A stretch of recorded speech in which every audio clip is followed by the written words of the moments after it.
Hello and welcome to Three Questions With. Got my friend Rod with us from the Merrimack Valley Wi-Fi Pros. Rod, good afternoon. Welcome to the show. Hey, Kevin, thanks for inviting me again.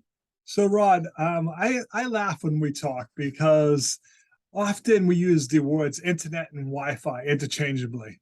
We don't even acknowledge internet anymore. It's my Wi-Fi. They're two separate pieces, right? They're not one and the same. Yeah, they are. Everybody thinks of them the same because you get them from a provider. But the internet is your internet connection is your home's connection to the outside world. So if you think back to the old days when you had an old style landline, the internet is analogous to the public telephone network. Okay. It's where everything else in the world is connected to, and you have your one connection out to that. Wi-Fi is the network inside your home, and they're two separate things, and there's a router between them. Wi-Fi uses electromagnetic waves to transmit data through the air, okay, in your home. And you connect all kinds of things to it. You connect your computers, your TVs, your printers, your phone gets connected to it, your appliances, music, and all the other connected things that you have in your home connect to your Wi-Fi. So now you just made it complicated because now I have a problem. Is it my Wi-Fi? Is it my internet? How do I know which one to blame? Well, the short answer is it is almost always your Wi-Fi. See, the providers, they do a great job bringing the internet to you. They have a wire that connects your house to the street. Okay. Now, it's not that it can't be a problem. When lightning strikes the pole, there could be a problem. The cable's 25 or 30 years old and it gets water in it, there can be a problem. But people get that. It happens, but that's fairly rare. Most of the time, they having problems. Well, Netflix is buffering, or I'm on a Zoom call and I'm breaking up, or they're breaking up, and I get this message saying my internet is unstable.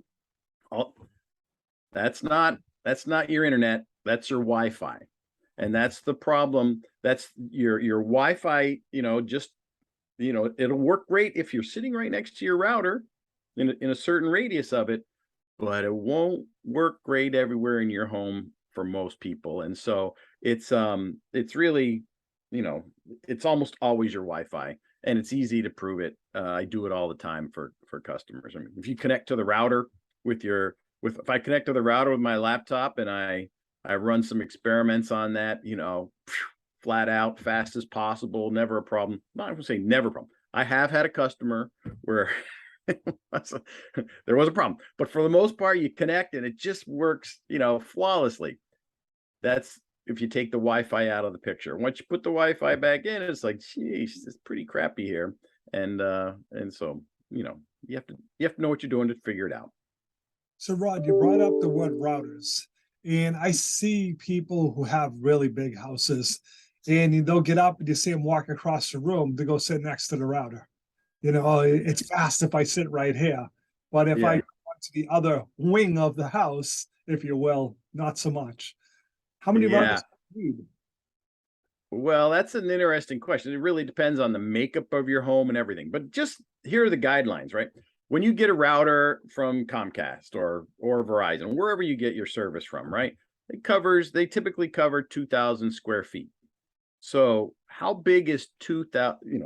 They radiate out in a sphere, but if you take the horizontal dimension, what's the radius of that? 2,000 square feet, that's just over 25 feet.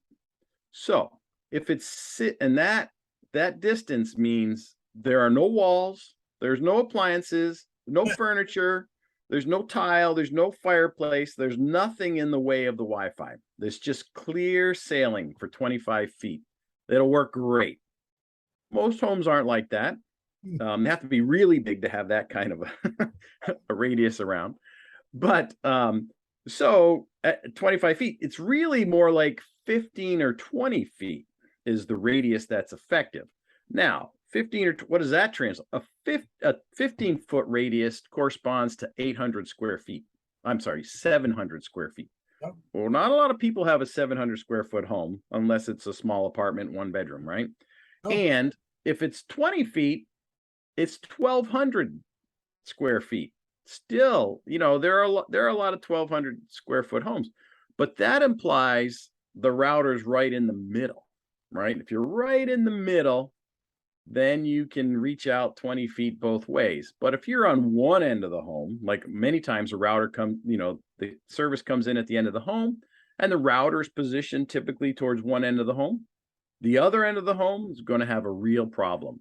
And so, really, these are all fixable problems. They're not real problems. If you can set up a mesh system that has the proper overlapping, so they're positioned in the right place, you can get great Wi-Fi in every corner of your home because you're getting a bunch of different 20-foot radiuses, right?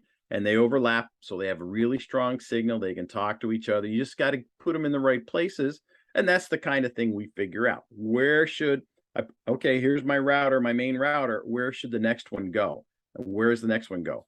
And it's a combination of a little art and science. You got to look at the data you get by looking at all the signal, the decibel levels and all that kind of stuff. But once you look at that, you can decide where's a good place to put the next one. And now you have that one in place. You can find a place for a third one if you need it. Rarely, bigger homes might need 4, and I've done as many as 5, but usually it's 2 to 3 routers can handle a home, unless it's, if it's 2,500 square feet or bigger, you might be up to 3. But it's finding the right place, because it can matter. You slide it 2 feet one way or the other, and all of a sudden it's like, hey, it's not really cutting it over here. And I've had that experience many times. Yeah. So, Rod, what's the best way for people to reach out to you? How can they learn more if they have questions about this?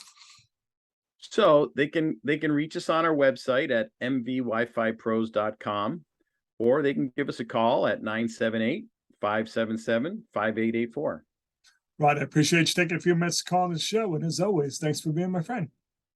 Sure thing, Kevin.